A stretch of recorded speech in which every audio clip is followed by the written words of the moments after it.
মধ্যে কিন্তু কার্বন রয়েছে, তাই না? এর আগে যেটা আমি পড়লাম সেটা হচ্ছিল আমাদের OH, অ্যালকোহল। এটার মধ্যে কিন্তু কোনো কার্বন ছিল না। কিন্তু এই যে কার্যকরী মূলকগুলো লেখা হলো এর মধ্যে এটা হচ্ছে aldehyde, bond CHO, bond COOH, bond CO bond. এটা হচ্ছে কিটোনের কার্যকরী মূলক।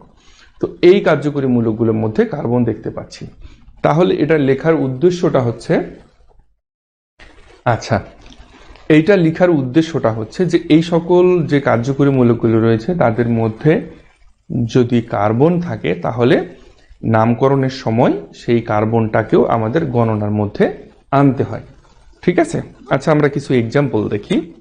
যেমন দেখো CH3CHO।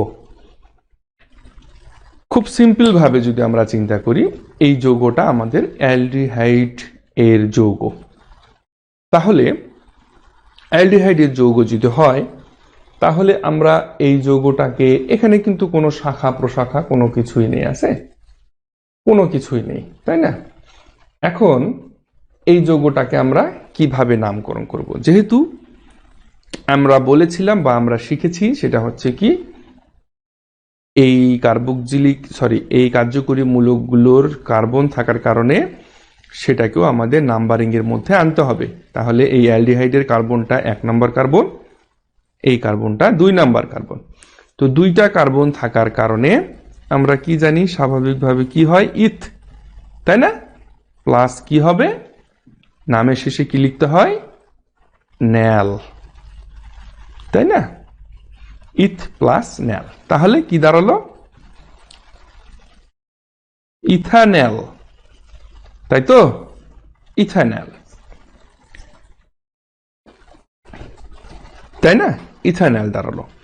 এখন আর একটা জিনিস আমরা শিখি, সেটা হচ্ছে H বন্ড CHO। দেখো, খুব ছোট, খুব মানে টেকনিক্যালি জিনিসগুলো তোমাদের শিখতে হবে যে এখানে কার্বন সংখ্যা কয়টা রয়েছে। এখানে একটাই মাত্র কার্বন আছে। তাহলে আবার এটা কি আমাদের অ্যালডিহাইড, তাহলে এর নাম কি হবে, মিথ প্লাস ন্যাল। কেন মিথ? 1 কার্বনের জন্য। তাহলে একবারে লিখে দিলাম, এটার নাম আমরা লিখতে পারবো মিথানল, তাই না? এটার নাম আমরা লিখতে পারবো মিথানল। আচ্ছা, আমরা আরো এক্সাম্পল দেখি। আমরা দেখি CH3CH2, আচ্ছা CHO। আমরা ধীরে ধীরে বড়র দিকে যাব।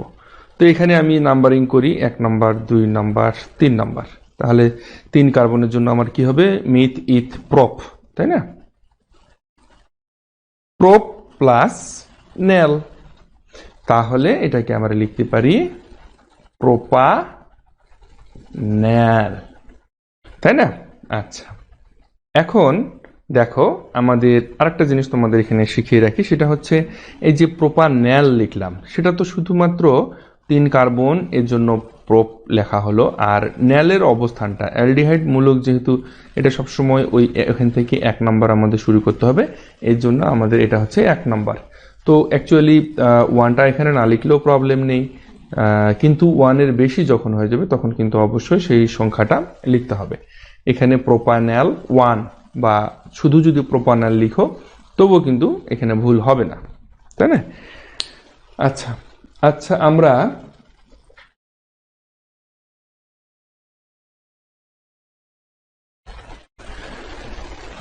এরপরে আমরা আরো এক্সাম্পল দেখি।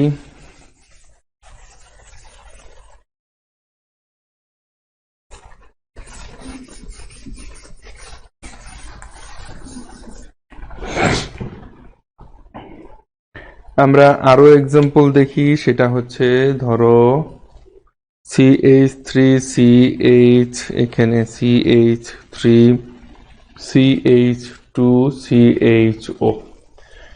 তো এখানে দেখো আমরা একটা শাখা পাচ্ছি, এটা হচ্ছে আমাদের একটা শাখা। তো মূল শিকড়টা হচ্ছে আমাদের এখান থেকে এই পর্যন্ত, এটা আমরা শাখা পাচ্ছি। আর নাম্বারিংটা আমরা কোন দিক থেকে করব, এদিক থেকে না এদিক থেকে? 100% এই দিক থেকে, কারণ এখানে অ্যালডিহাইডের কার্বনটা আছে 1 2 3 4। তাহলে নাম্বারিং যখন শেষ, আমরা শাখাটাকে আগে লিখব। শাখাটা কত নম্বরে? 3 নম্বর কার্বনের শাখা। তাহলে এখানে লিখতে পারি আমি 3 মিথাইল। 3 মিথাইল কি লিখলাম? 3 মিথাইলের পর কি হবে দেখো, 4টা কার্বন। 4টা কার্বনের জন্য কি হয়? বিউট। দেখো এখানে বিউটা ন্যাল 1।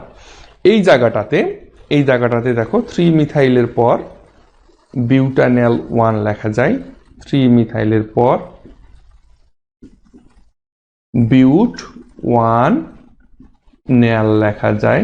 হ্যাঁ, এটাও লিখতে পারো তোমরা, অসুবিধা নেই। যে যেটাতে স্বাচ্ছন্দ্য বোধ করো সে সেটা লিখতে পারো, সমস্যা নেই। এটা একটা এক্সাম্পল আমরা শিখলাম। এরপরে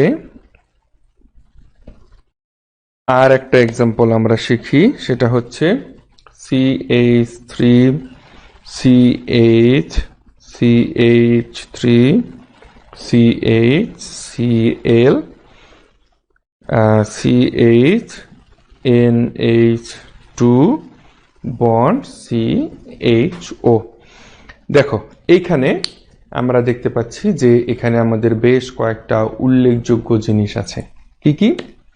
এখানে আমরা একটা মিথাইল মূলক দেখতে পাচ্ছি, এখানে একটা ক্লোরিন দেখতে পাচ্ছি, এখানে একটা অ্যামিন দেখতে পাচ্ছি বন্ড NH2, এবং এখানে তো আমাদের যেটা আলোচ্য বিষয় অর্থাৎ অ্যালডিহাইড বন্ড CHO সেটা রয়েছে। তো এখন আমরা মূল শিকলটা টার্গেট করলাম, এইটা হচ্ছে আমাদের মূল শিকল, তাই না? তাহলে নাম্বারিংটা আমরা কোন দিক থেকে করব? নিশ্চয়ই অ্যালডিহাইড থেকে। 1 2 3 4 5। এখন আমাদের এই যে শাখা, এই যে এতগুলো শাখা, 3টা শাখা, এই 3টা শাখার নাম কিভাবে লিখতে হয়, কোনটাকে আগে লিখবো আমরা, এটা কিন্তু আমরা শিখেছি। তোমাদের মনে আছে কিনা আবার বলি। এই যে এটার নাম কি? আমাদের মিথাইল। এটা হচ্ছে মিথাইল। এটা কি? আমাদের ক্লোরিন, তাই না? ক্লোরিন। আর এটা হচ্ছে আমাদের কি? অ্যামিন। অ্যামিন। তো এখন আমরা কোনটাকে আগে লিখব? কোনটাকে আমরা আগে লিখব? তো অ্যালফাবেটিক্যালি এই দিকে তাকাও। এখন এই যে মিথাইল, ক্লোরিন এবং অ্যামিন, তো মিথাইলের M, ক্লোরিনের C এবং অ্যামিনের A, এই 3টার মধ্যে অ্যালফাবেটিক্যালি যেটা আগে থাকবে সেটার নামটা আগে লিখতে হবে। তো আমি M, C এবং এর মধ্যে অবশ্যই অ্যামিন এইটা আগে পাচ্ছি A, তাহলে অ্যামিনটাকে আগে লিখব। অ্যামিনটা আমার কত নাম্বার কার্বনে আছে? 2 নাম্বার কার্বনে, তাহলে 2। দেখো লেখার সময় কিন্তু অ্যামিন লেখা যাবে না, অ্যামিনো লিখতে হবে, ঠিক আছে? অ্যামিনো। আচ্ছা, আবার হাইফেন দিতে হবে। এরপরে আমার কি আসবে? ক্লোরিন, তাই না? কারণ এরপরে C, তারপরে M। তো ক্লোরিনটা আমার কত নাম্বার কার্বনে আছে? 3 নাম্বার কার্বনে। 3 chloro, 3 chloro. এরপরে ফাইনালি আমি কি লিখবো? মিথাইল লিখবো। তো মিথাইলটা আমার কত নাম্বার কার্বনে? 4 নাম্বার কার্বনে। 4 মিথাইল, ঠিক আছে? যখন সবগুলো শাখার নাম লেখা শেষ, তখন আমার মূল শিকলে কার্বন সংখ্যা কয়টা? 5টা।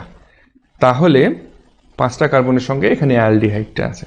তাহলে আমি এখানে লিখে দিতে পারি পেন্টান্যাল 1 অথবা পেন্টান্যাল, তাই না?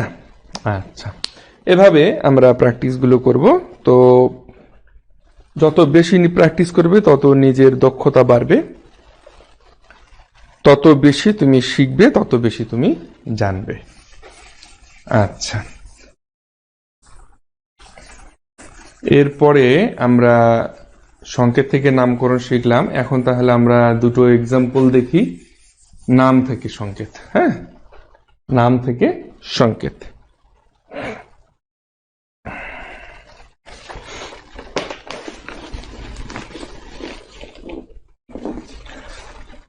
আচ্ছা দেখো, নাম থেকে সংকেত যদি লিখতে হয় তাহলে ধরো 2 ইথাইল 2-ethyl 4,4 dimethyl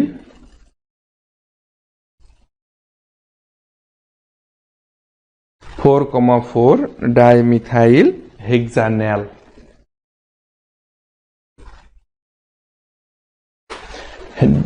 হেক্সানেল। আচ্ছা,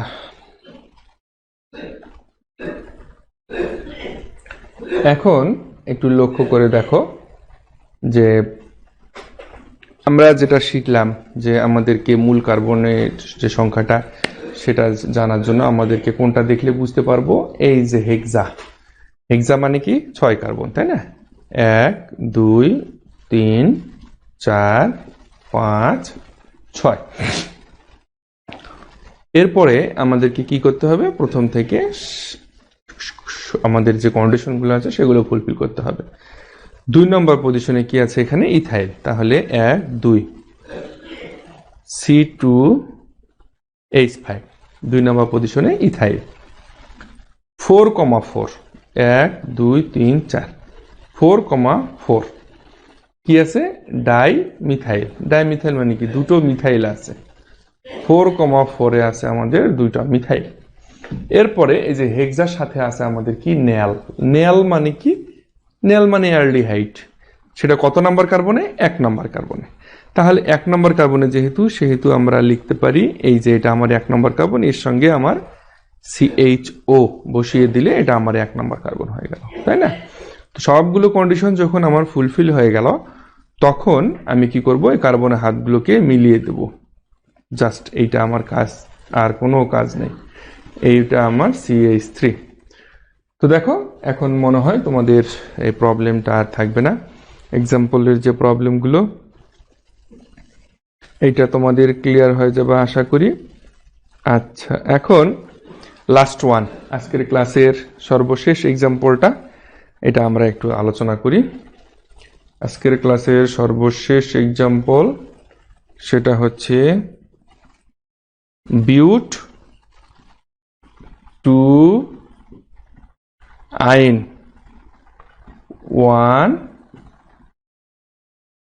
1L।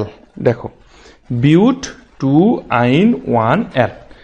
আচ্ছা, তাহলে এখান থেকে আমরা শিখেছি, যেটা জানি সেটা হচ্ছে কার্বন সংখ্যা কয়টা হবে, এই যে বিউট 4টা, 1টা 2টা 3টা 4টা, তাই না? বিউটের পর 2 আইন মানে 2 নাম্বার কার্বনে, আইন মানে কি 3 বন্ধন, 1 নাম্বার কার্বন 2 নাম্বার কার্বন, তার সামনে আমার দিতে হবে 3 বন্ধন, ঠিক আছে? আচ্ছা, 1 নম্বরে কি আছে, এল। এল মানে কি, অ্যালডিহাইড। তাহলে এই যে 1 নম্বর কার্বন, এটা CHO, এটা বসিয়ে দিলাম। আমার সব কন্ডিশন শেষ। এখন আমাকে কার্বনের হাতগুলো মিলাতে হবে। এই কার্বনে CHO আছে, এই কার্বনে হাত মিল আছে, অসুবিধা নেই। এই কার্বনে 3টা আর একটা 4টা, এই কার্বনে 3টা আর একটা 4টা, এই কার্বনে 1টা। তাহলে এই কার্বনে আমার 3টা হাইড্রোজেন বসাতে হবে। তো আমার মনে হয় এক্সাম্পলগুলো তোমাদের কাছে অনেকটাই ইজি মনে হচ্ছে। তো এই এক্সাম্পলগুলো অনেক বেশি করে তোমাদের প্র্যাকটিস করতে হবে। যত বেশি প্র্যাকটিস করবে তত বেশি তোমরা শিখতে পারবে। আর এই লাইভ ভিডিওর নিচে যে ফেসবুক গ্রুপটা রয়েছে, ফ্রি কেমিস্ট্রি লাইভ ক্লাস, এই গ্রুপে তোমরা জয়েন্ট হতে পারো। এই গ্রুপে তোমাদের প্রবলেমগুলো পোস্ট করতে পারো। আমি তোমাদের সেই প্রবলেমগুলো সলভ করে দেবার চেষ্টা করব। আর আগামী ক্লাসে আমাদের কি আলোচনা হবে, আগামী ক্লাসে আমাদের কার্বক্সিলিক অ্যাসিড এবং কিটোন, এই দুটোর নামকরণ নিয়ে আলোচনা হবে, কিটোন এবং কার্বক্সিলিক অ্যাসিড। তো তোমরা যারা ঠিকমতো নেটের সমস্যার কারণে ক্লাস করতে পারোনি, এই প্রত্যেকটি লাইভ ক্লাস আমার রেকর্ড করা থাকে। এগুলো আমি তোমাদের সুবিধার জন্য ইউটিউবে আপলোড করে থাকি প্রত্যেকটা ক্লাস। ইতিপূর্বের যত ক্লাস রয়েছে এই লাইভ ভিডিওর নিচে কমেন্ট বক্সে তোমরা আমার একটা লিঙ্ক পাবে ইউটিউব চ্যানেলের, সবগুলো ক্লাস সেখানে রয়েছে। সেই ক্লাসগুলো তোমরা দেখতে পারো। তো ধন্যবাদ সবাইকে। অনেক বেশি প্র্যাকটিস করতে হবে। আগামী পরশুদিন আবার তোমাদের ক্লাসে তোমাদের সঙ্গে অংশগ্রহণ করব। ধন্যবাদ সবাইকে, ভালো থাকো।